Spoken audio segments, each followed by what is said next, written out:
Udah? Udah. Oke, sekarang kita wawancara dengan Wendy Cagur.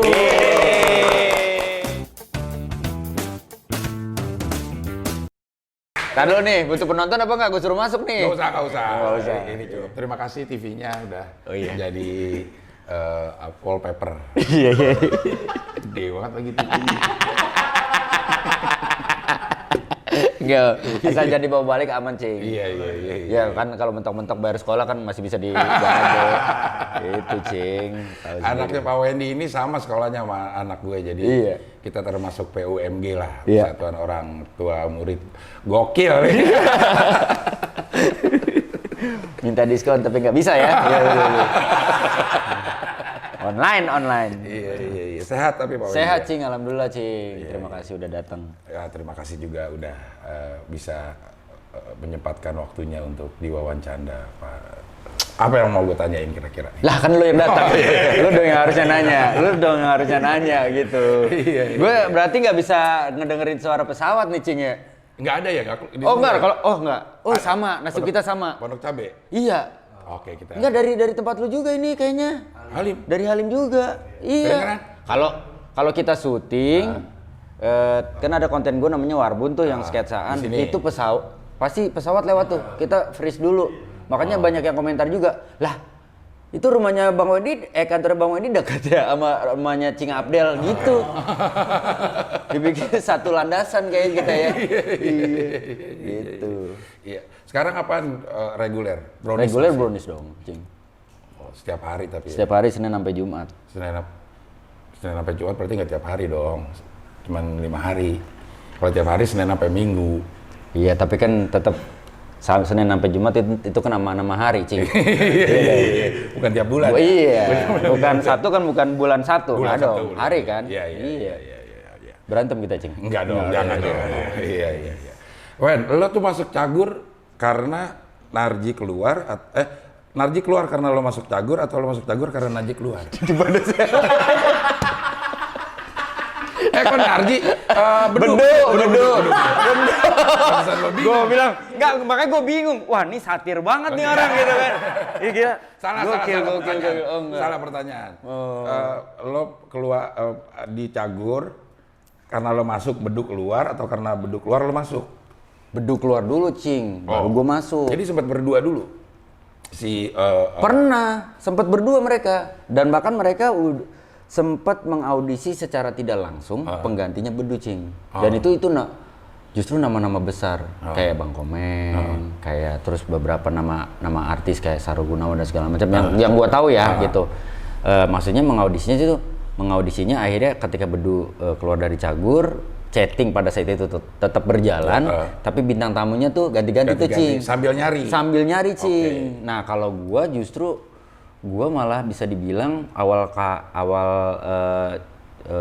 Cagur masuk ke TPI pada saat itu, sekarang kan MNC TV, dulu TPI. Nah, gue dulu karena gue junior mereka di unit kesenian mahasiswa, jadi gue bantu mereka, support mereka dengan awal banget mereka bikin pilot tuh gue justru jadi penonton. Oke. Terus nggak lama kemudian sempet jadi figuran juga satu episode. Terus bikinin propertinya mereka pada saat mereka syuting gitu. Nah, begitu pas Bedu cabut, gue lupa deh. Pokoknya intinya tiba-tiba, gara-gara ya itu tadi gara-gara minta bikinin properti, terus tiba-tiba nawarin gue untuk ikutan ke produksinya chatting pada saat itu, masih sebatas bantu-bantu sebagai figuran-figuran gitu. Tapi udah ada skrip, Cing. Oh, udah ngomong lah. Ya udah ngomong. Udah ada Wendy ngomong ini. Iya, gitu. udah ada. Nah, dari situ ternyata mungkin menurut mereka gue masuk ke pola permainan mereka, akhirnya ya sudah diminta untuk gabung sama Cagur. Artinya lo terlibat di Cagur mah dari awal ya? Dari awal Cagur, pilot lo udah terlibat? Kalau di chatting, iya. kalau di chatting iya, secara tidak langsung ya, Cing. Secara tidak langsung kalau ngomongin historis, secara tidak langsung seingat gue ya gitu. Pokoknya pertama kali mereka bikin pilot, karena mereka kan orang kan nyangkanya mereka jebolan api, padahal kan enggak gitu. Iya. Waktu itu TPI mau bikin acara pendamping acaranya Ngelaba. Jadi ada second option lah buat penonton gitu. Nah, akhirnya dari beberapa mungkin dari beberapa grup kalau nggak salah bikin pilot. Nah, yang diterima yang si Cagur ini. Iya. Gitu, Cing. Dan udah terlibat lah lo di Iya, dalam Cing. itu. Sampai akhirnya udah ada tulisan Wendy bakal ngomong apa gitu. Iya. Biasanya kan kalau di skrip tuh, kalau belum itu cowok ganteng satu. Iya gitu. Iya. Kalau lo udah ada namanya ya? Udah ada alhamdulillah. Iya, Pada saat itu bukan BTW, Iya, BTP gitu. bukan, iya. Masih gondrong tuh. Masih gondrong, Cing. Masih gondrong. Tapi belum gimbal. Belum gimbal. Iya. Tahun berapa itu? Itu 2001. 2001. Jadi ini transformasi rambut lo nih dari gondrong ke gimbal ke botak. Itu karena kondisi alam atau memang Karena iya emang gue pengen digini ini gitu. Iya. Kalau dari gondrong karena memang gue kuliah di seni rupa. Which is pada saat itu ya anak-anak seni kan mayoritas semua gondrong Cing gitu. Nah, terus begitu digabung ke Cagur, kebetulan teman-teman di seni rupa nih ada beberapa yang gimbal Cing. Akhirnya gue berpikir untuk wah seru juga nih kayaknya gimbal gitu. Nah, cuma pada saat waktu pas syuting chatting bintang tamunya Mas Septian Dwi Cahyo. Nah, gue kan cerita di gimbal-gimbalin itu rambutnya kayak dikepang-kepang gitu. Nah, dia yang ngasih ide Cing pertama kali. Wen, belum ada nih pelawak yang gimbal. Mendingan lu gimbalin beneran dibikin gimbal gitu. Akhirnya udah gue ke kampus ada temen yang bisa dibikin gimbal. Nah, itu kurang lebih 9 tahun tuh Cing.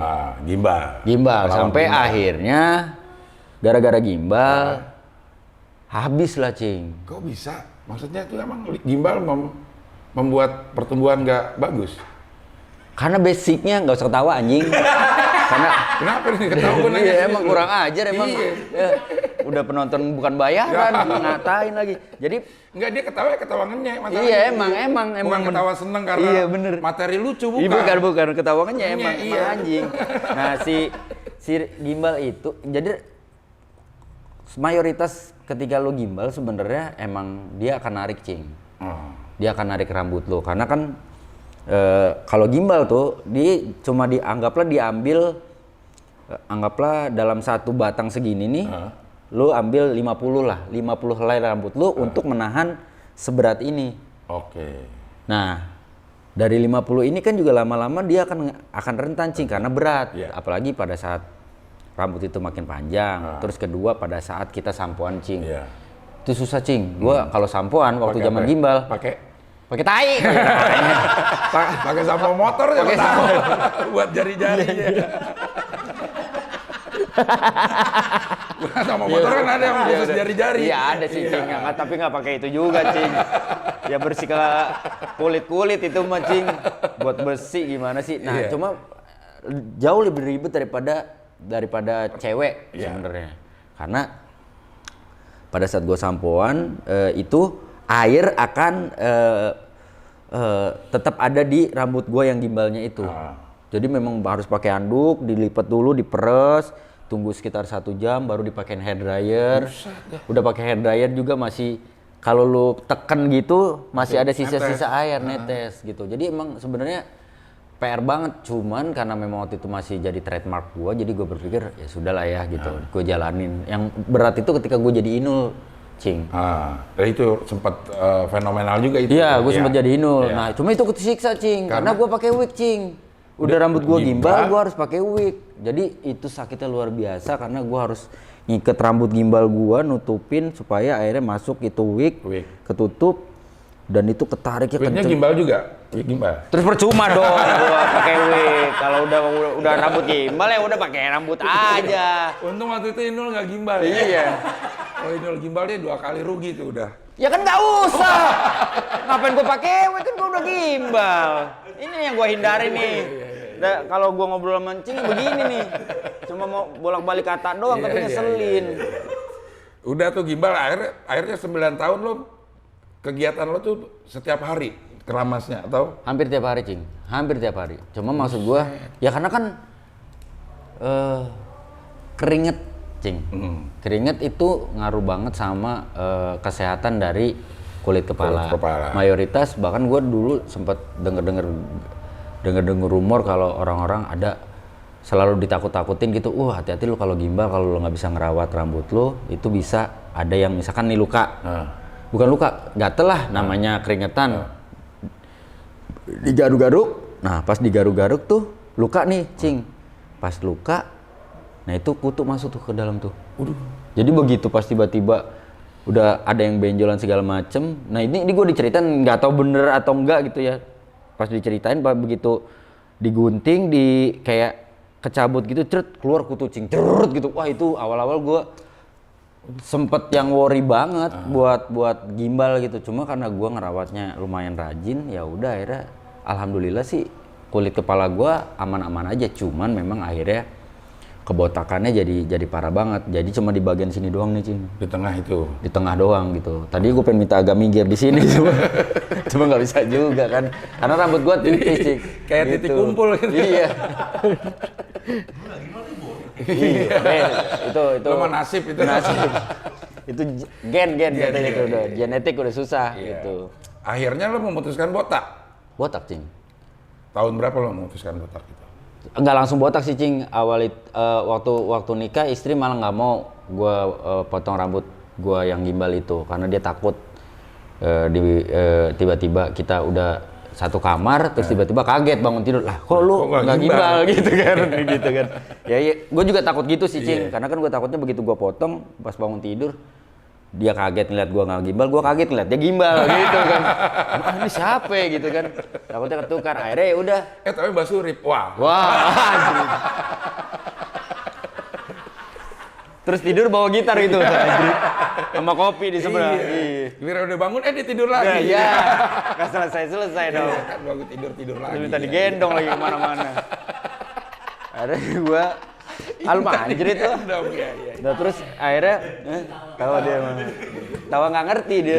Beda bahasa. Nah terus ya udah akhirnya gue potong rambut itu pertama kali alasannya ketika gue punya anak pertama cewek. Nah pada saat digendong dia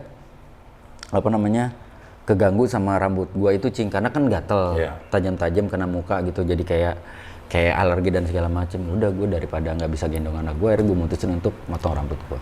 Gitu. Alasannya justru karena itu. Alasannya itu yang pertama gimbal karena trademark. Jadi lo menderita selama 9 tahun lo lakukan karena trademark lo untuk cari duit. Tapi udah begitu dapat anak, lo nggak peduli ya? Nggak peduli. Yang penting anak bisa senang. Yang penting anak bisa senang. Nih gue nggak tahu nih lu muji Enggak. Memang ada hal-hal yang baru kita rasakan pada saat kita punya anak. Bener, Cing. Termasuk itu. Maksudnya uang lu udah kan di situ. Iya. Di gimbal itu trademarknya gitu. Tapi lo rela melakukan itu, nggak pakai supaya anak. Cuman supaya bisa gendong anak. Supaya bisa gendong anak. Dan anak merasa nyaman. Nyaman, bener. Emang sebegitu besar arti anak buat gue? Buat gua dong, buat gue dong. Saya yakin anak juga begitu besar buat Anda. Karena semua anak Anda sekolahnya mahal. Gitu. Lo juga, lo dua-dua. Iya. Tapi Anda kan lebih banyak. Gitu. Dan bahkan sampai udah SMP. Kalau buat gua sih ya penting, Mbak. Ya penting buat siapapun penting lah, Cing. Buat lu pun pasti penting gitu. Jadi pada saat gua sudah berkeluarga, segala so far yang gue lakukan sekarang fokus gue hanya bekerja, keluarga gitu, bikin sesuatu. Kalaupun misalkan sekarang YouTube dan segala macem ya nggak lepas, dalam artian tetap prioritas utama adalah keluarga buat gue gitu. Apalagi kan gue ngerasa bahwa gue mendapatkan keturunan yang alhamdulillah gitu. Secara pengharapan kan jauh dari ekspektasi gua gitu, lebih gitu, karena ngikutin ibunya kan, nggak ngikutin bapaknya, alhamdulillah. Nah akhirnya kayak ada rasa bagaimana gitu kalau misalkan gua harus memaksakan gua tetap gimbal, tapi pulang ke rumah udah susah-susah bikin anak, tapi nggak bisa gendong. Kalau gua mah enak lo bikin anak, nggak susah. udah enak-enak bikin anak. Iya juga sih. Lu ngerasa susah selama ini? Yuk, Iya. bahaya tuh yuk.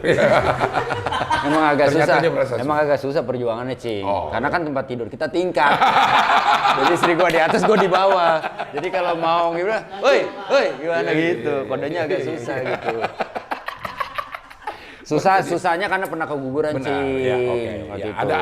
ada pengorbanan. Ada pengorbanan gitu. Jadi ketika udah punya anak, gue ngerasa bahwa pilihan gue adalah bagaimana membuat keluarga gue nyaman, terutama anak gue nyaman untuk digendong sama gue, karena waktu toh pada, nah ini sempat berpikir juga, bukan berpikir, maksudnya ada ketakutan, ya gue dari gimbal, orang tahu gue gimbal, trademark gue gimbal, nanti gue kepotong rambut bagaimana ya gitu kan. Cuman akhirnya gue berpikir lagi, ya hidup harus ada pilihan nih. Dan seinget gue tuh pertama kali gue potong rambut gimbal gue itu di acaranya yang gue bareng Calontong Intermezzo, di TPI juga. TPI. Iya, di situ. Iya. Sempet nggak feeling down sih, tapi lebih ke aduh gimana ya, efeknya akan seperti apa ya. Cuma ketika dijalani ya nggak berpengaruh apa-apa, karena rambut kan cuma apa ya, trademark, cuma ciri-ciri. Toh alhamdulillahnya gue ngerasanya gue sudah nge-build secara performa dan kualitas, jadi orang tidak terlalu melihat outfit gue sih, gitu. Karakter lo yang dijual gitu ya, Wendy-nya gitu. itu ya. Jadi mau tampilannya gimbal, mau botak ya tetap aja gitu. Iya. Nah, ini mungkin bicaranya jadi agak dalam begitu ngomongin anak. Lo sampai istilahnya apa nih, menggadaikan idealisme lo supaya lo dapet uang lah, supaya bisa ngidupin keluarga lo, sampai kayak gitu nggak? Nggak. Jadi lo pilih-pilih kerjaan juga tetap? Pilih-pilih kerjaan juga? Pilih-pilih kerjaan. Dari dulu gue bisa dibilang, kalaupun terjebak dalam kondisi bahwa wah ini kayaknya tidak sesuai dengan hati nilai-nilai gua, lo ya, nilai-nilai gue segala macam, ya gue hanya menjalankan secara profesionalisme, tidak menggunakan hati, Cing. Oke. Jadi kasarnya gue datang ke situ cuma kerja.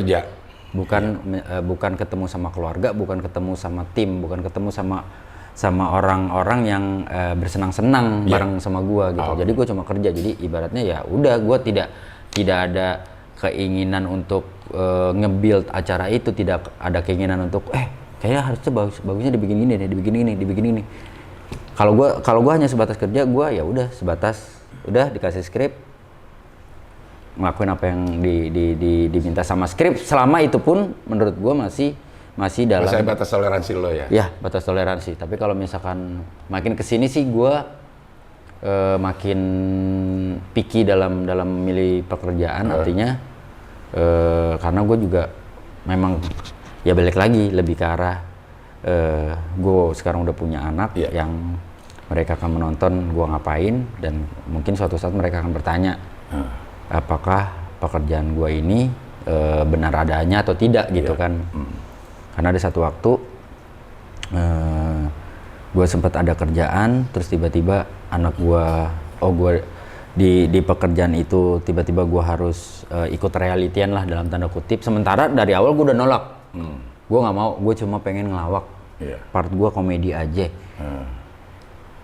Dan gue bilang alasannya adalah mungkin yang lain bisa, gue nggak bisa gitu. Sampai akhirnya ya dicoba dulu gitu. Sampai akhirnya bisa dibilang dalam tanda kutip gue terjebak lah di skrip ada gitu. Mau nolak nggak mungkin karena sudah on cam. Akhirnya mau nggak mau mengikuti, mencoba profesional. Sampai ke titik akhirnya yang makin menguatkan gue adalah ketika anak gue kebetulan lagi libur dan ikut gue syuting, Cing. Nah tiba-tiba adegannya gue harus ya berada di tengah pergumulan, berantem secara verbal gitu, dan agak sedikit fisik gitu, misalkan dorong-dorongan. Nah anak gue nonton kayak di ruang tunggu pemain lah gitu.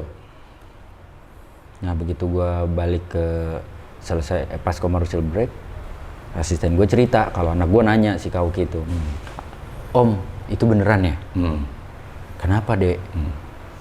Kauki takut, Dede takut, jantung Dede deg-degan. Lihat lo begitu? Yes, ngelihat kondisi itu, bukan ngelihat gue, karena gue tidak ngapa-ngapain, Cing. Gue tidak ikut, lo enggak. Gue hanya berada di tengah-tengah berusaha untuk memisahkan dua orang ini konflik misalkan gitu. Nah, cuman dia melihat karena ada keributan dan segala macam itu, terus akhirnya dia menanyakan itu dan merasa begitu ketakutan. Nah, di titik itu gue makin yakin untuk memilih.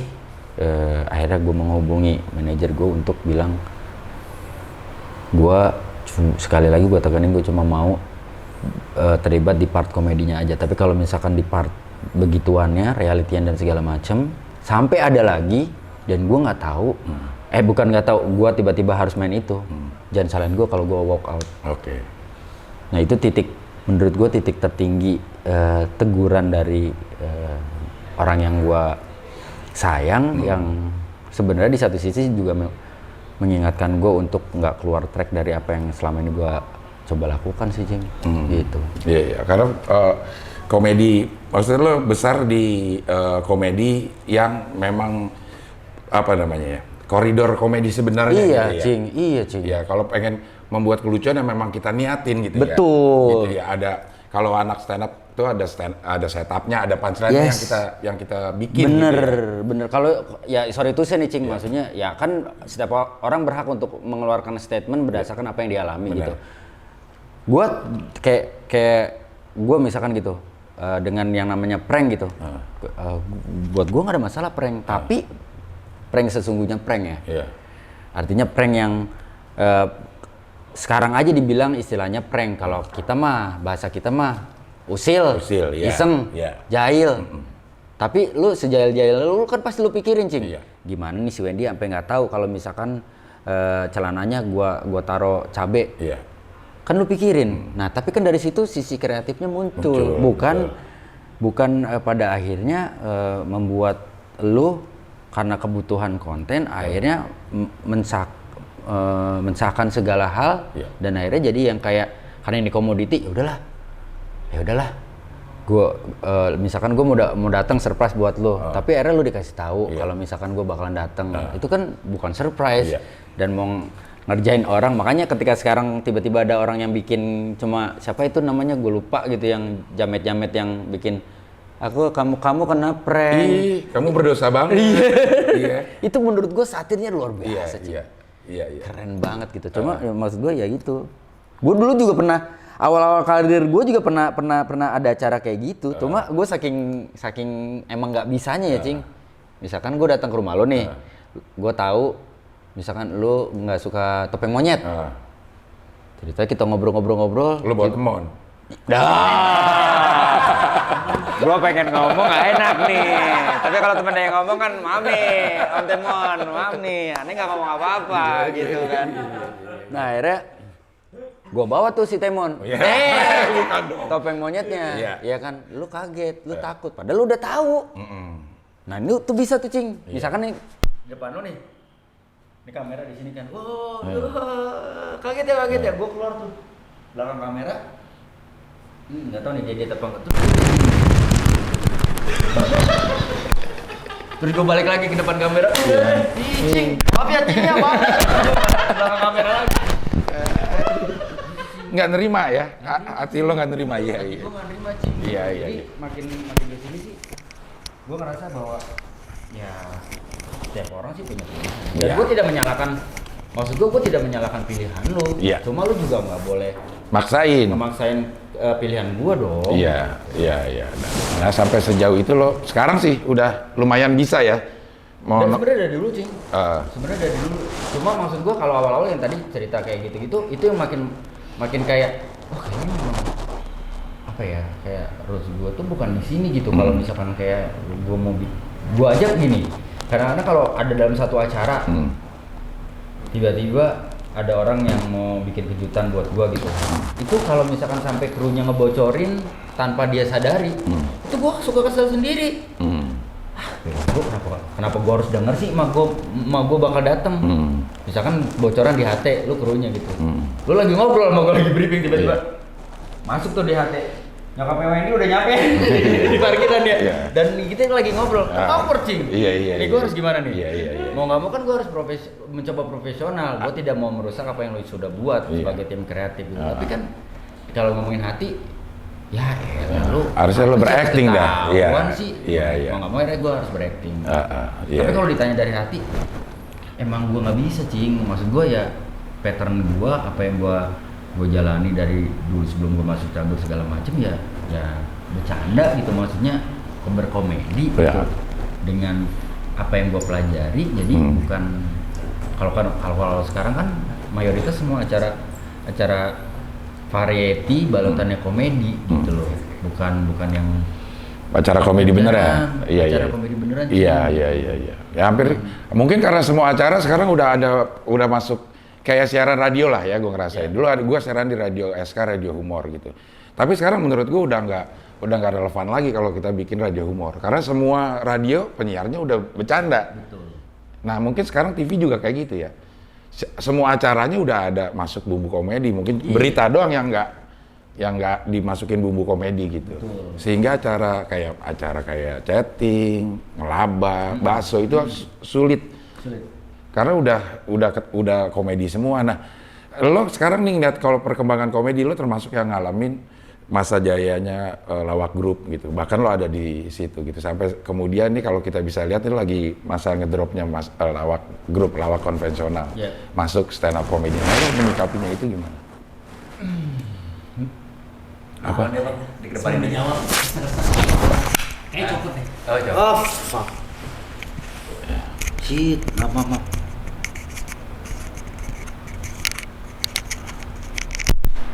Gue taruh aja sini ya. Oke, udah? Oke. Tadi gue nanya apa langsung jawab. Oke. Gue lupa deh. Kalau ya gue ngerasain kalau zaman dulu yang gue dengerin karena bisa dibilang pada zaman dulu gue bukan orang yang bisa dibilang beruntung secara ekonomi, Cing. Jadi gue alhamdulillah, tapi kayak dikasih gue lupa gitu ada.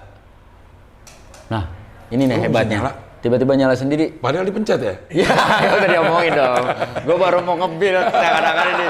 Kayak rumah orang mahal dong, Cing, gitu kan. Kayak ngedip nyala gitu. Pakai dipencet lagi. Nah, kayak gue dengerin kaset waktu itu Jakarta gitu. Gue denger berkali-kali segala macam. Nah dari situ mungkin karena udah dijejelin hal-hal kayak gitu secara tidak langsung, dan ketika akhirnya terjun ke dunia entertain sebagai komedian, ngejalanin bener-bener dari yang nol sampai akhirnya settle cagurnya dari yang bertiga, terus akhirnya jalan sendiri-sendiri. Tapi akhirnya menurut gue sih, gue mencoba menikmati itu sebagai proses pendewasaan berkomedi gue, Cing. Karena kalau misalkan kita selalu bertiga nih, mungkin ya akhirnya kita jadi kayak nggak punya mindset berani untuk ngadepin orang lain gitu loh, Cing. Karena kan gue akan ketergantungan sama lu, gue akan ketergantungan sama Denny misalkan gitu ya. Tapi kalau udah biasa sendiri-sendiri kan, menurut gue sendiri main sama siapa, misalkan main sama Mas Eko, terus main sama Mas Parto. Ketika balik lagi ke Cagur tuh ada amunisi baru yang gua bawa di masing-masing gitu kan. Nah, kalau misalkan menyikapi komedi-komedi yang sekarang berkembang di Indonesia, terutama stand up misalkan gitu ya, menurut gua ya itu jadi keberagaman sih. Jadi keberagaman yang luar biasa buat Indonesia, asal Indonesianya memang siap menerima genre ini, gitu. Walaupun jujur kadang-kadang gue masih agak nggak ada penolakan atau nggak masuk sama format stand up atau gimana? Bukan, gue ngerasa kalau Indonesia belum siap dengan format stand up komedian. Makanya banyak orang yang tersinggung. Yes, Cing. Karena orang kalau di luar negeri gitu, gue nonton stand up luar negeri segala macem, ya memang udah free of speech banget gitu kan. Lu apapun lu bisa bahas segala macem. Kalau di Indonesia kan sekarang nggak usah kita ngomongin stand up, ngomongin lawakan TV play dan segala macem pun batasannya udah luar biasa, Cing. Nggak kayak dulu, Cing. ketersinggungannya tuh udah luar biasa tipis banget sih. Sekarang Jadi, ini ya? Iya. Iya. Menurut lu malah ini nggak sih tuh? Paradoks gak sih keadaannya ini pada saat dulu kita zaman represif lah. Orde Baru yang zaman-zaman Jayakarta gitu. Ngelawak apa aja, ngelawak inilah, apa suku-suku lah. Batak, Jawa gitu bebas-bebas aja. Justru sekarang di zaman keterbukaan, reformasi yang harusnya malah terbuka, malah orang jadi gampang tersinggung. Bener. Jadi kayak Aneh ya? Aneh kan? Bener. Jadi apa yang diucapkan sama Warkop, tertawalah sebelum tertawa itu dilarang. Terjadi. Nah, itu cing di satu sisi. Makanya untungnya sih gue memang dari dulu memang berusaha untuk ketika gue berkomedi sebisa mungkin tidak menyinggung perasaan orang gitu. Sebisa mungkin, kecuali memang orang itu udah kenal banget sama gue. Tapi kalau misalkan kayak masih baru, karena mungkin tipikal gue observer, jadi gue lihat dulu nih, nih orang kayaknya agak nutup diri deh. Ya udah, gue nggak akan masuk terlalu dalam. Tapi kalau misalkan lu ngebuka banget dan gue kasih kesempatan lu dulu untuk memulai nyerang, misalkan kasarnya gitu, kalau main bola lu nyerang gue dulu, gue tahu nih gue harus nyerangnya seperti apa gitu. Jadi selama ini pun yang gue lakukan seperti itu. Kalau ditanya pernah punya kasus ketika gue berkomedi, ya mungkin pernah gitu. Tapi akan balik lagi, gue pernah bahkan ngerasa bahwa ketika berkomedi apakah menjadi sesulit itu sekarang gitu. Ketika orang ya ngebahas binatang, salah. Panji aja sampai di masalah kucing gitu. Kucing. Sementara gue nonton stand up-nya pada saat itu gitu. Maksud gue ya itu tadi, kalau mindset lu adalah nonton komedi, harusnya ketersinggungan itu ya lu kesampingkan dulu gitu. Kecuali mengemas komedinya tidak enak dalam tanda kutip dan kesannya jadi judgmental, baru tuh kita bisa mempertanyakan itu. Tapi kalau misalkan lu bawainnya halus, lu bawainnya juga asik, apa bedanya sih cing sebenarnya sama lawakan tongkrongan gitu kan? Toh kita di tongkrongan coba lu jaim-jaiman. Cing, wah rapi banget, udah selesai. Nggak ada obrolan, nggak ada ngata-ngatain segala macem. Kadang malah pada saat kita dari produk komedi gitu ya, misal lu sama gue main, kita ceng-cengan, nggak ada rasa tersinggung. Tapi yang nonton bisa tersinggung. Bisa tersinggung. Gimana tuh coba ya? Itu makanya dari dulu ketika ada orang bilang, gue ngefans sama lu, pengen bikin fanbase segala macem, gue selalu bilang ya nggak usah, karena gue tahu persis tuh. Kadang-kadang, sorry to say, kadang-kadang orang yang mengaku fans kita justru bikin ribet kita. Karena akhirnya lebih mengatur hidup kita. Misalkan ya itu tadi, gue bercanda sama lu, sebenarnya gue ada masalah, gue nggak marah-marah sama lu nggak marah-marah sama gue. Tiba-tiba fans gue ngerasa bahwa, wah kok Cing Abdul gitu sih ngomongnya ke Wendy. Dia yang kesel. Benar. Rame di media sosial dan segala macam. Blunder deh tuh. Efek bola salju deh tuh. Menggelinding terus segala macam. Makin gede. Makin gede lah. Kitanya nggak kenapa-napa. Akhirnya kita ke bawah-bawah. Nah itu kadang-kadang akhirnya jadi orang ada batasannya, masih rancu juga Cing. Segala sesuatunya gitu. Kadang-kadang apalagi kan sekarang ada komisi penyiaran yang menurut gua dia punya kewajiban nih, kalau memang ibaratnya lu nggak boleh lu melarang sebuah kondisi, lu harus juga bisa secara independen juga melakukan hal yang sama di genre yang lain gitu, nggak cuma sekedar komedi gitu kan. Iya, karena memang kayaknya yang banyak kena KPI lah segala gitu ya, itu kayak apa namanya acara-acara komedi ya. Iya Cing. Padahal di tempat-tempat acara-acara yang lain juga banyak ya. Iya Cing. Gue tuh sampai merasa begini, mungkin budaya kita itu ketinggalan, gapnya tuh jauh sama teknologi. Maksudnya gini loh, misalnya Twitter ya, Twitter itu dari anak SD mau dari profesor segala macam bisa ngomong apa aja di situ. Jadi ini fasilitas untuk ngomong apa aja ada, tapi budaya kita untuk ini belum nyampe ke situ. Emang belum Cing. Jadi teknologi itu mendahului budaya kita sehingga sering terjadi gap gitu ya. Iya. Lo kalau sama netizen pernah bermasalah? Dulu awal-awal pernah gue diancam mau dibunuh. Waduh. Pernah, Cing. Karena ini loh. Karena materi gini. loh. Bukan. Karena jadi ya itu tadi dia fans dari si A nih. Iya. Misalkan gitu ya. Misalkan dia fans dari Rucing. Iya. Terus tiba-tiba dia ngelihat gue ngelawak di acara TV. Terus dia bilang lawakan gue meniru Lucing. Oke. Nah, terus gue jawab dong. Coba lu pelajarin deh. Mana ada sih di dunia komedi? Ya orang kan kalau kita ngomongin dunia kreativitas nggak ada yang kreatif. Iya. Semua udah nggak ada yang baru. Semua bener. itu penyempurnaan, Iya, Cing. modifikasi aja. Cing. Iya. Nah, maksud gue apalagi di dunia komedi pasti akan ada pengulangan. Iya. Tapi kalau dibawainnya caranya berbeda dan orang berbeda ya mungkin masalahnya di mana?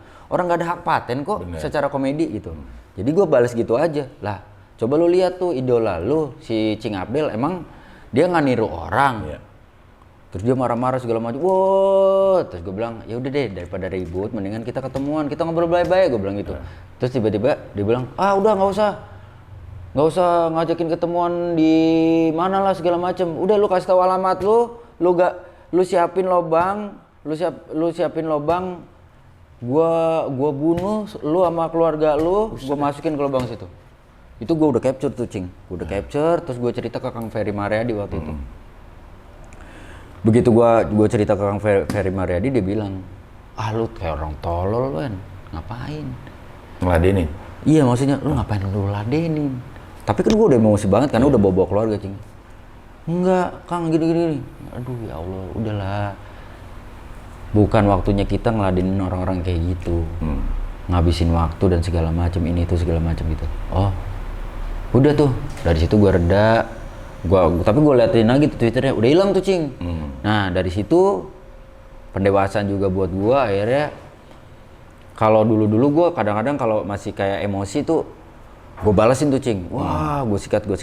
Tapi lama-lama akhirnya capek sendiri, Cing. Iya. Akhirnya sekarang mau di YouTube, mau di media sosial gue, kalau ada komentar yang menurut gue nyampeinnya nggak asik, udah gue remove. Daripada kalau gue biarin, itu dia akan menjalar jadi racun, membuat orang lain baca dan akhirnya jadi berpikir yang tadinya pikirannya netral jadi berpikir, bener juga nih kata nih orang nih, ikut komentar gitu. Trigger jadi trigger buat yang lain ya. Trigger buat yang lain, Cing.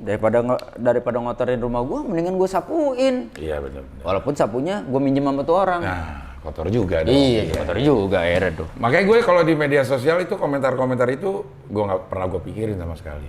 Tapi gue baca. Ya, sama aja. Tapi lu hebat dong. Habis gue baca baru kepikiran. Baru gue remove. Agak panjang ya. Padahal intinya cuma remove gitu. Sebenarnya sama apa yang kita coba lakukan gitu. Cuma dia emang tipikalnya kan emang seneng nyusahin diri sendiri gitu. Biar kelihatan pinter aja. Gue tahu sih ngambil tuh. Padahal tinggal remove selesai. Ngapain dipikirin? Lo termasuk yang apa? Lo punya YouTube 2 ya? 2. Faking Shit sama WCTV. WCTV. Padahal duluan yang WCTV ya? Apa Faking Shit? Tapi enggak, sebenarnya kalau by nama sebenarnya WCTV duluan ya. Wendy Cago Televisi. Ya. Cuman pada saat itu kan gue bahkan pada saat gue memulai YouTube, gue segitu niatnya bikin apa? Sketsa, Cing. Iya. Bikin apa? Nyewa orang buat skrip, syutingnya nyewa orang buat sebagai kru dan segala macem. Alhamdulillah dapat.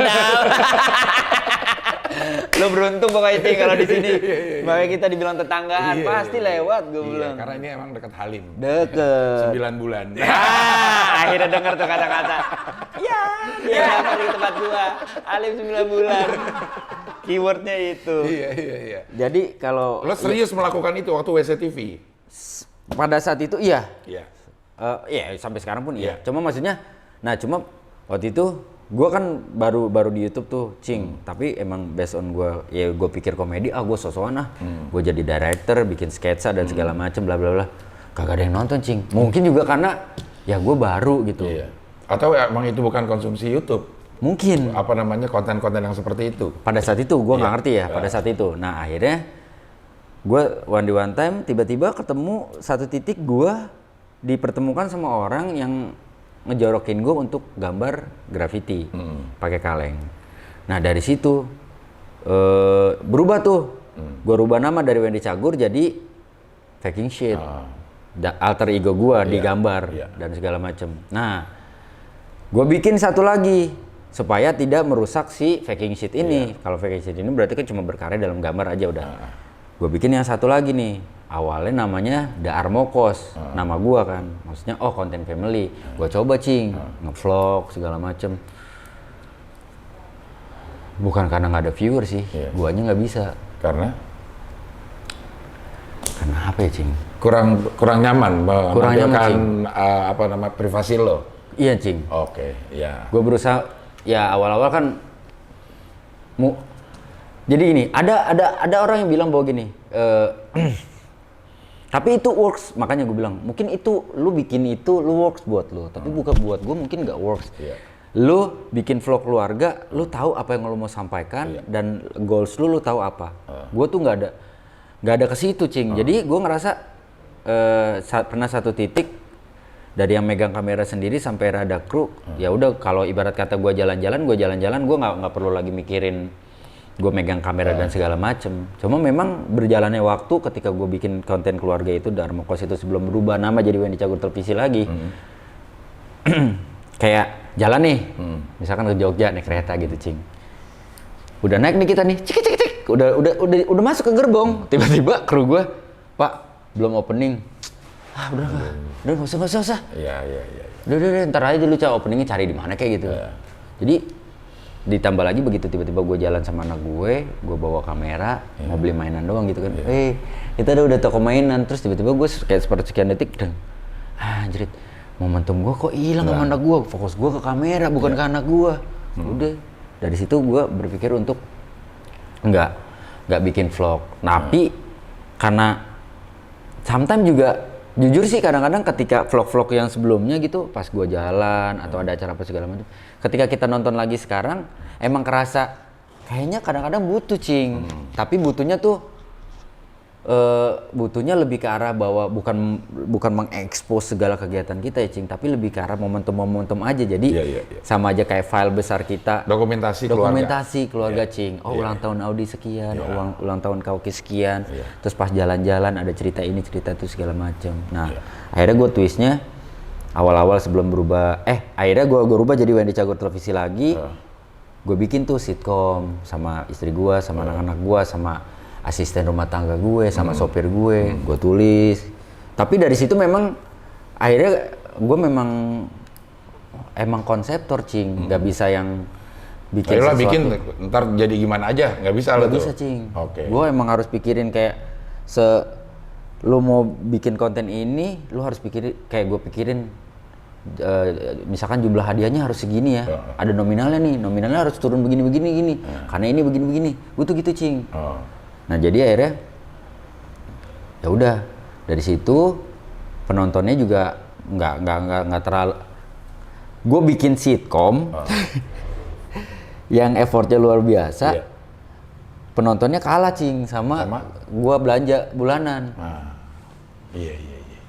Nah cuma kan gue emang nggak bisa begitu gitu, maksudnya gue mau paksain gimana, bini gue juga kadang-kadang, Bun bikin ini, yuk apa sih nggak usah dikamerain, terus anak gue juga gitu, Dede mau tapi nggak usah dikamerain. Ya udah, makin yakin gue bahwa nggak bisa nih kita nih, kecuali memang misalkan gue sama anak gue bikin konten review mainan, ya memang gue konsep ada mainannya, kita ngebahasnya ini segala macam gitu cing, sampai akhirnya tiba-tiba kayak gue ada trigger untuk roots gue komedi nih. Kenapa gue malah larinya ke keluarga ya? Ya udah akhirnya sekarang dari awal nongol deg-degser, gue parodin Mas Dedi, terus terpaksa harus stop karena satu dan lain hal. Akhirnya tapi gue bersyukur sih dengan munculnya si deg-degser itu trigger untuk gue ngebikin 3 konten yang berbeda dengan genre yang berbeda. Warbun, swag sama bahasan. Bahasan itu yang nggak jadi serem. Garam? Ada, cuma lagi dipospon dulu karena kan istri lagi hamil. Oh, istri lagi hamil? Iya. Gitu. Tadinya gua kata lo susah. susah-susah bikin tapi hamil Maksudnya, juga. Cing, bukan susah ngewenya, Cing. Karena gue kasar deh ngomong bodo amat dah. Lo edit, Cing. Gue kesel dia mah kalau ngobrol sama dia. Maksudnya bukan susah itunya, Cing. Susah ngedapetinnya, Cing. Kalau itunya mah gampang, Cing. Orang 5 menit juga keluar. Kalau susah tuh 2 jam. 5 menit gue 3. Lebih cepet. Aduh. Lebih gampang gila. Iya. Gitu. Ya, udah berapa bulan sekarang? Ini udah jalan 6 minggu, udah hampir 2 bulan. Oh, gitu. Jadi berarti baru tahu juga nih lo? Enggak? Apa? Udah 2 minggu ya, Sang? Pak, udah mau 1 bulan? Iya. Dari tanggal 4 November, Cing. Gue taunya dikasih bangun tidur, gue dikasih kejutan kasih lihat test pack itu. Oh. Gitu. Yang dicolok ke listrik nyala? Bukan dong, test pack. Sama sih. Gua ngebayangin ya. Gue juga ngebayangin dicolok ke situ langsung garis 2. Iya. Kok gua ngebayanginnya ke situ goblok ya. Iya. Padahal kan air kencing ya. Goblok dah gua. Wah, berarti udah hampir 3 anak ya? Udah hampir 3 Cing. Jaraknya berapa tahun dari yang gede? Yang pertama sama yang kedua cuma beda 16 bulan. Nah, insya Allah kalau misalkan dikasih rezeki sehat, ini yang kedua berarti yang ketiga bedanya berarti 8 tahun sama yang kedua. Jadi kayak orang tua baru, Cing. Deg-degannya kerasa lagi, Cing. Ngejagain banget, Cing, gitu. Sekarang ini, apalagi kondisi seperti ini. Seperti ini. Cuma kalau gua mau ibaratnya mau marah, mau tolak segala macam, maksudnya ya kondisi lagi begini. Untungnya gue udah berada di posisi memikirkan segala sesuatunya tuh udah gue harus melakukan yang terbaik di hari ini aja, Cing. Gitu. Iya. Pandemi tuh mengajarkan gue untuk belajar memanfaatkan waktu gue sebaik-baiknya di hari ini, karena salah satu pemikiran gue supaya gue nggak mikirin pandemi adalah ya udah gue nggak usah mikirin hari esok. Oke. Gue mikirin hari ini, jadi nggak usah mikirin wah ntar besok gue kena amit-amit gitu, gue kena covid, gue kena ini segala macam.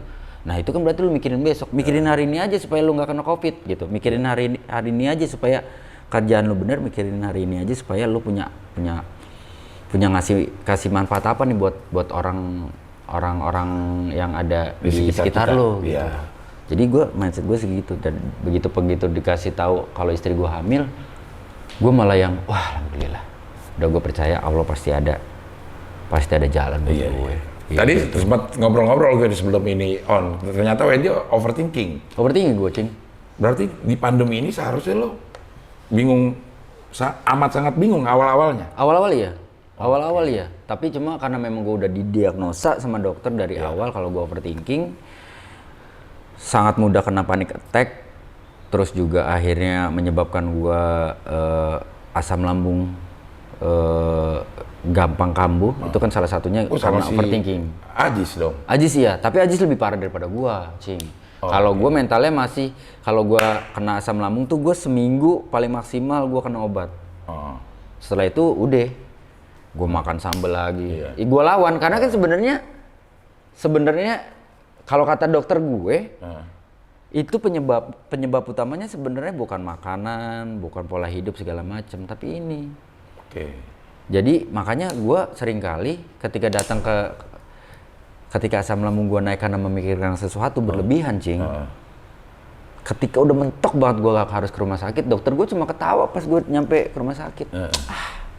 Pak Wendy nggak kenapa-napa. Udah, jadi secara psikologis gue cuma butuh ketemu sama lu misalkan, Cing. Wen, lu nggak kenapa-napa. Udah, gue pulang ke rumah gue tenang tuh. Karena gue tahu ketika lo ngomong nggak kenapa-napa, bener itu nggak kenapa-napa. Dan itu lo perlukan omongan itu keluar dari dokter. Kalau bini lo yang ngomong, udah ya nggak apa-apa. Oh nggak bisa, karena dia juga asam lambung juga, Cing. Nih kejadian real nih, Cing, gue ceritain nih, Cing. Dua-duanya kena bareng. Ini, Cing, ini lucu nih, Cing. Waktu itu tiba-tiba gue lupa nih kasusnya, gue asam lambung gue naik, das. Gue bilang, gue udah gak kuat nih, anterin ke dokter yuk, ke rumah sakit yuk. Dia gak mau, bini gue gak mau, awal-awal pandemi gitu, pertengahan pandemi lah. Enggak mau, bunda takut rumah sakit lagi, enggak gitu. Ya udah ntar dianterin supir deh. Udah, di sini nih malam nih habis selesai syuting, Bun. Sakit banget, Bun. Yuk ke dokter yuk. Udah booking dokter lah ibaratnya gitu ya, schedule-nya. Akhirnya mungkin karena gue terlihat memaksa dia gitu. Akhirnya dia ikut lah. Datang nih ke rumah sakit. Di mobil aja gue ngerasa ini orang bete kan, bini gue udah bete gitu kan. Ketekuk aja mukanya gitu kan. Nah, tapi yang gue bingung mukanya ketekuk, dengkulnya lurus. Harusnya kan dengkul yang ketekuk kan. Iya. Kalau di mobil kan harusnya dengkul yang ketekuk. Kok dengkulnya lurus berarti gitu. mobil lo gede. Iya. Makasih ya, Cing. Iya. Biar gak kelihatan sombong gitu ya. Nah, terus udah turun tuh. Emang ada 2 kan, Cing. Ini rumah sakit umumnya, ini yang buat penanganan COVID. Oke. Gue tahu gimana mentreat istri gue gitu kan secara emosi gitu. Udah nggak apa-apa bunda, yang COVID kan di situ, ayah kan di sini, kan sama aja, satu rumah sakit. Ya udah gue diam tuh, udah nggak berani tuh gitu kan. Naik nih ke atas, udah daftar lagi set, kagak boleh duduk gue, Cing. Kan kagak enak banget sama lu kan, aduh udah pengen duduk gitu rasanya, pengen nyender aja kagak boleh, jangan nyender. Duh kayak orang mau pingsan gitu kan, duduk bun, enggak, jangan ini rumah sakit. Ya udah, akhirnya masuk ke rumah sakit, masuk ke ruangannya. Kenapa Pak Wendy? Iya dok, asam lambung dok. Duh Pak Wendy orang nggak kenapa-napa, diperiksa deh. Nggak apa-apa, Pak Wendy cuma overthinking aja, kayak biasa. Ya udah, keluar nih, mau bayar. Tiba-tiba dia yang kena asam lambung. Kok naik ya? Mau bayar akhirnya nggak jadi. Suster ntar dulu ya. Ini satu lagi mau masuk. Jadi gantian. Bini gua masuk ke dalam ke ruang dokter, terus dokternya cuma ada apa lagi Pak Wendy? Enggak dok, saya udah aman. Istri saya ini asam lambung. Jadi gantian, gokil gak tuh? Jadi satu paketan. Iya. Akhirnya ya udah dua-duanya berobat, dua-duanya minum obat akhirnya. Tapi karena overthinking dua-duanya. Dia sih enggak sebenarnya. Cuma pandemi ini lumayan bikin dia overthinking.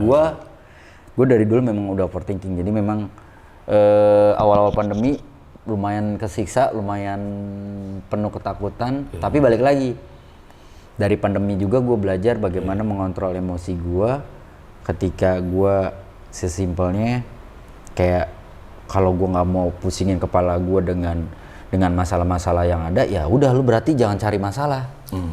Kalau lu takut dengan berita-berita COVID, ya lu nggak usah baca. Oke, benar. Nah itu yang gue jalanin, Cing. Akhirnya sampai sekarang gue nggak pernah mau tahu jumlah pasiennya berapa dan segala macam perkembangannya seperti apa. Kalau di YouTube tiba-tiba di beranda keluar tuh masalah begitu, gue skip langsung. Di Instagram pun sama kayak gitu. Karena awal-awal gue cuma denger doang, itu gue bisa langsung bener-bener nggak tenang, Cing. Di jantung gue bener-bener berdebar dan segala macem gitu, bener-bener nggak bisa tidur gue. Nggak bisa tidur dan ngerasa, wah udah gue mati nih. Waduh. Segitu parahnya. Iya. Udah berapa menit ini? 50. Oh 50 dia nggak berasa kayak baru 51. Deket dong. Oke, ini pertanyaan terakhir nih. Kalau gue nih ngeliat. Ya, kok terakhir? Harusnya tadi dong yang terakhir.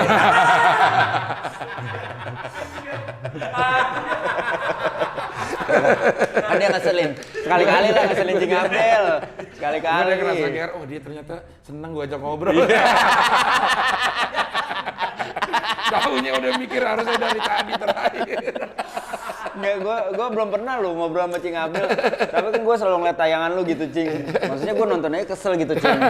Jadi lawan main lu tuh kesel gitu. Padahal gue nonton, Cing. Iya. Akhirnya lo overthinking. Cing. Mungkin gara-gara lu kali ya gue overthinking. Masa nonton gue jadi asam lambung. Iya bener. Anjrit.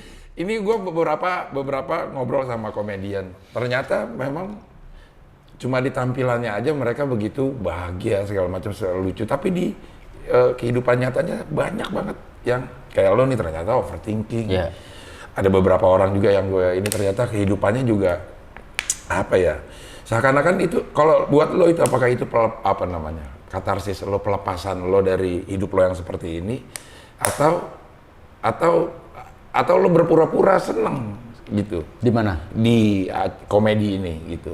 Atau itu justru jadi pelepas lo cara lo komedi buat gua pelepasan, Cing. Oke. Yeah. Jujur buat gua pelepasan. Makanya kayak gua jujur kangen dengan acara yang bener-bener pure komedi. dengan ya oke, kalau sekarang udah ada batasan ya udahlah ya kita jalani sesuai dengan batasan itu gitu. Tapi kalau misalkan ditanya bener-bener dari hati paling dalam, ya kalau gue lihat acara-acara komedi zaman-zaman dulu gitu yang bercanda tanpa ada niatan menyakiti dan tidak banyak orang yang gampang tersinggung segala macam, itu yang membuat gue kangen sebenarnya. Tapi justru pada saat gue berkomedi tuh itu membuat ya bener kata lo, itu adalah proses rilis stres gue. Di luar misalkan kayak gue faking shit, gue gambar, itu juga part of my stress release juga tuh, Cing, gitu. Nah, balik lagi ketika gue bikin konten-konten, kenapa gue bilang akhirnya gue sekarang konsentrasi gue ke konten-konten komedi, bikin sitcom, talk show dan segala macam. Ya, di situ yang tadinya ibaratnya nggak ada penonton, gue hire penonton. Gue jatuhnya kan gue silaturahmi sama mereka tuh, Cing. Gue ngobrol sama mereka, mereka ketawa ngeliat gue ketawa ngeliat mereka segala macem. Nah, kan ada orang yang ngomong gini, ih lu kan pelawak, harusnya ketika lu ngeluarin joke lu jangan ketawa dong. Kenapa lu jadi ketawa sih gitu? Lah maksud gue justru ketika gue berkomedi, ketika gue ngelawak dimanapun, mau di TV mau di apapun, ketika menurut gue itu lucu, mau sereceh apapun, ya udah rilis aja ketawa. Ngapain lu harus nahan bahwa gue pelawak, gue nggak boleh ketawa dong di atas stage.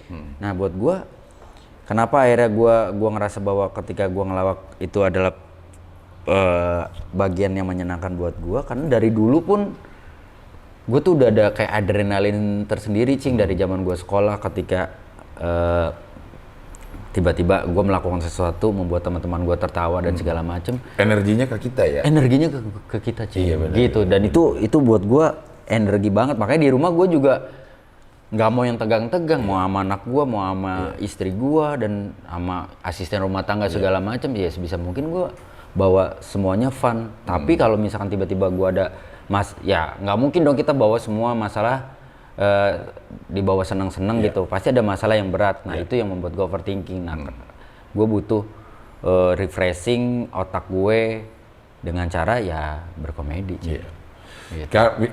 Apa ya, komedian itu ya seniman juga pada saat misalnya musisi, pemain gitar lah, itu ya ekspresinya macam-macam gitu. Ada pas saat bending ada yang itu apa menikmati apa kreativitasnya sendiri gitu. Bener, walaupun orang-orang bilang biasa aja permainan lu. Lah tapi kalau lu nikmatin, bener. Kayak Arman Maulana gayanya seperti itu. Lu mau rubah kayak gimana nggak bisa karena itu dia ekspresi dia. Itu.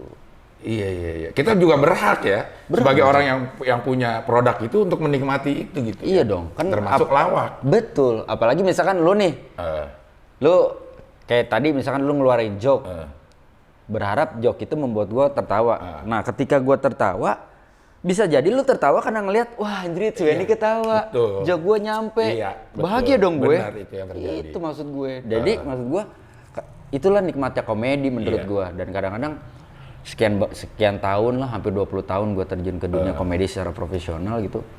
Satu hal yang gue pelajari memang, Cing, artinya komedi itu kalau memang komedinya pure ya, itu buat gue tuh wah bikin orang malah nggak berantem. Benar. Bikin orang nggak emosian, bener. Orang tuh menikmati komedi dengan asik. Di tongkrongan juga jadinya asik, nggak ada ketersinggungan segala macam. Kalau sekarang kan mungkin lu nongkrong aja, tai lu lu main kata-kataan bapak, lu main kata-kataan gini. Padahal mah zaman dulu biasa-biasa aja, nggak ada yang kesinggung juga. Bener. Nggak berubah juga ketika kita ngatain bapak satu sama lain, terus akhirnya persahabatan kita rusak, nggak ada sama sekali. Bener. Karena tahu persis, maaf Cing, zaman dulu bahkan dengan santainya kita misalkan saling bercandain misalkan soal keluarga kita, benar. Apa namanya, nama-nama kita. Iya. Kalau dulu mah malah bangga kita punya pesawat lagi. Rekor. 2 kali. Emang gue udah calling kali. Ini Cing Abdel mau syuting di sini nih, lo harus keluarin pesawat. Iya. Emang ini nggak terlalu dekat, Iya. tapi memang ini lintasan pesawat menuju Halim. Iya benar. 9 bulan. Ya, keluar lagi. 6 minggu. Iya. Lanjut nih, pakai diituin lagi. Tadi gua ngomong apa tuh, Tadi Cing? terakhir misalnya itu nggak ada ketersinggungan. Iya, nggak ada. Maksudnya dulu ya, misalnya ini banyak panggilan-panggilan yang justru kita panggil dia karena kelemahannya, misalnya kulitnya hitam kita panggil black. Iya. Nggak apa-apa tuh. Nggak apa-apa. Bener. Kagak Iya. ada yang marah. Nggak ada yang marah. Iya. Nggak ada yang marah. Bahkan kadang-kadang kalau zaman dulu kita punya nama panggilan, Iya. punya kebanggaan sendiri, Cing. Benar. Dulu gue dipanggil masih kecil sampai lumayan gede, Encek, Cing. Karena mirip Mata gue dulu sipit. Iya. Nah kalau misalkan gue mau marah-marah, ngapain lu? Gue zaman sekolah bahkan dulu dipanggil pernah dibecandain sama temen gini. Apa itu? Gue pikir apa nih, Wendy Armoko gitu kan. Nggak taunya apa?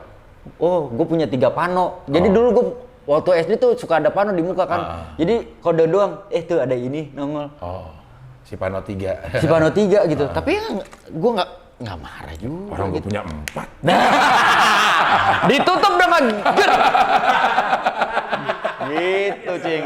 Seru, Cing. Kangen, Cing. Iya. Gitu, makanya gue udahlah.